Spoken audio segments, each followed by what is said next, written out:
Imbis na S26 ang gatas ni baby, baka pumunta sa Bear Brand. Tapos kung walang-wala na talaga, nako, baka sigkit bagsak na. Huwag ka mag-alala, darling. Tutulungan kita. Kung kaya ko magpa-breastfeeding, magpapa-breastfeeding ako para naman healthy na si baby. At the same time, maging tipid pa tayo sa pera. Tsaka isa pa, kailangan din natin magtulungan. Breastfeeding?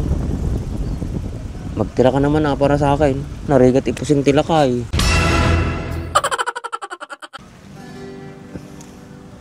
Darling, kamusta na nga pala yung palay mo? Hindi mo pa ba papaharvest? Papaharvest ko na yan pag okay na. Pero hindi ko na ititinda. Stakin ko na lang siguro. Bakit naman? Yung mura ng palay, lugi. Tsaka hindi naman masisira yan pag dry na in-stock. Sa bagay, kawawa talaga yung mga magsasaka, no? Sobrang mura ng palay, pero ang gastos pa rin ng puhunan dyan. Kurudo pa lang, tsaka yung mga abono. Sobrang mahal na, tapos pag bibili nila, sobrang baba lang. Kaya nga. Talagang ganyan ang buhay siguro. Pag farmer ka lang, ang hirap magpundar. Paano tayo aasenso niyan kung ganyan? Imbis na S26 ang gatas ni baby, baka pumunta sa Bear Brand. Tapos kung walang-wala na talaga, nako, baka sigkit bagsak na. Huwag ka mag-alala, darling. Tutulungan kita. Kung kaya ko magpa-breastfeeding, magpapa-breastfeeding ako para naman healthy na si baby. At the same time, maging tipid pa tayo sa pera. Tsaka isa pa, kailangan din natin magtulungan. Magsipag at magtiyaga. Siyempre, di ba? Mag-asawa na tayo. Oo nga. Kailangan kitang tulungan. Hindi naman pwedeng ikaw lang yung mag-provide sa ating lahat. Kahit na may anak na tayo, kailangan ko pa rin kumayod para sa atin, para sa pamilya natin. Breastfeeding? Magtira ka naman na para sa akin. Narigat ipusing tilakay. Loko-loko ka talaga. Nakukuha mo pa magbiro. May problema na nga tayo, oh. Lahat ng problema, nasusolusyonan naman yan. Basta huwag ka lang tatamad-tamad at dagdagan mo ng diskarte. Sa bagay, darling, tama ka. Tsaka isa pa, manalig lang tayo sa itaas. Hindi niya tayo bibigyan ng problema na hindi natin kayang solusyonan. Pagpasa Diyos na lang natin. Tsaka basta wala tayong nasasaktan at nasasagasan na tao. Sa bagay, malaking pasalamat na rin natin na hindi tayo nagkakasakit. Yun pa lang, malaking bagay na sa atin. Kahit gipit tayo sa pera, hindi naman tayo nagkakasakit. Healthy pa rin. Nagkasakita nga rod, no? Panay mo ti, sibog ko tirabi ay. Dres, tayo may duwan nagsuwi dalay. Ni bakit ka, nang si kamay? Nakastalaan? Pait mo rin Ang tikas na kastami nga sweet. Pinyatagayam dalam na idaman ti Irik nga dagdalamon. Kapaya. Pampaswerte ka na ito, basag dala ka ti kastoy, umasa kang umato ti pagay. Ang masaasan. Nag-scrapping, hindi ka bumawi lang ano.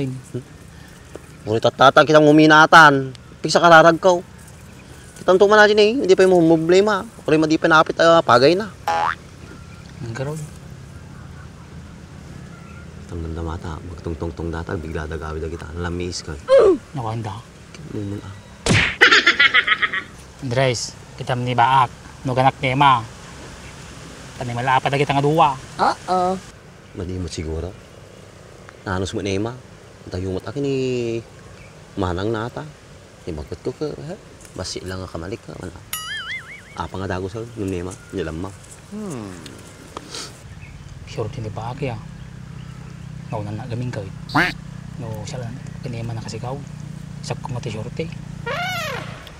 Mahinggit ka pala mo kinibaak. Swerte ka nga ron. Naba na nga di bakit mo. Dapat yung masayahan. Kasi nga bagbagam. Puro mo trabaho ti muna. At least ang mulag trabaho. Inaldaw nga rumrumwar. Hindi na masikasong lutuanon. Nagreklamo ka pa ilaag. Ayaw tinamayat. Na may diadyon, puro trabahon. Pinagpi masikaso. Tapos sa umpiti labing-labing tirabein. Ang gado laki ng mumo. Hindi ako papayag na ganito na lang ang mangyari sa buhay natin. Ano kaya kung subukan kong mag-abroad? Darling, baka pwede mo munang pag-isipan yung sinasabi mo. Kasi sobrang hirap na desisyon yan at sakripisyo para sa pamilya. Tsaka isa pa, malalayo ka sa amin. At isa pa, mag-isa lang ako magpapalaki ng anak mo. Paano yun pag lumabas siya? Eh di, wala siyang kakagisnan na tatay. Mahihirapan kami. Ang iniisip ko lang naman kasi, yung gagastusin natin, dapat makapagpundar naman tayo kahit papano. Nandun na tayo, darling. Pero kung magsisipag ka at magtsatsaga ka, kahit nandito ka lang, makakaraos tayo. Hindi naman kailangan ng sobrang daming pera para lang mabuhay tayo. Bakit ayaw mo bang mapalayo ako sa'yo? Darling, sino ba yung asawa at pamilya na gustong malayo sa asawa? Sige nga, sobrang hirap kaya nun. Isa pa, alalahanin ka namin dun kung ano yung mangyayari sa'yo, kung magiging okay ka ba dun o hindi. Kung ayaw mong pag-abroad din, kung ikaw na lang kaya, pagkatapos mong mga anak, pag naging okay ka na. Ayaw nga kitang lumayo, tapos ikaw naman gustong gusto mo akong lumayo. Hindi ko rin maintindihan minsan yung sinasabi mo. Yun na nga eh. Hindi ko rin maintindihan yung gusto ko. Kung lalayo ako sa'yo o hindi. Kasi mahihirapan din naman ako. Darling, ano kaya kung dalawa na lang tayong mag-abroad para mabilis tayong makaipon? Tsaka isa pa, gusto kitang makasama sa trabaho para naman nababantayan kita. Nga nga tano igalot na alat tatasikit mo. Hanapay nga rin ni natrabaho tan, huwag kadwa talatan. Hindi naman sa ganun. Ang sa akin lang, para mabilis tayong makaipon. At the same time, magkasama tayo sa trabaho. Ayoko nang ganun. Siyempre, araw-araw tayong magkasama. Lagi kitang nakikita. Gusto ko yung pag uwi ko, namimiss kita. Alam mo, darling, ngayon pa lang nalulungkot na ako. Paano pa kaya pag umalis ka na at iniwan mo kami? Daw na kagawi daw. Kasi naugawid ko mo ni bagot ko. Nakuha di balay. Tuyak pa lang Nagsa-sweet ka pa lang Pagka maramid mo. Kiniman eh, pintas na eh. Minakita ating nga tao. Kinibak lang atan, hindi mo susulutunan. Ang pagkasamitan. Malay mo nagpabinyag ko ninungap. Kung ka na, di ka lang nun Natanong pa mula si Ganon. Na di ka marigrigat ang kikita ni Nema. Sumakilat ang matam dita. Nulukong ka lang. Ni magaming ka, crush ko lang. Abo ba nga lab na ni Baak? Amumagay nga lab na ni Baak ko. Ano? Hindi ka talaga gawid? Hindi ka gawid, siya tagawid daw. Nay, nadawin nay. Kabibiro ko na ni Bagat ka, hindi ka pa nakalutin na pa. Surutong ka, ano gawid ka? Ang karuti ko out. Dito yung kalatan.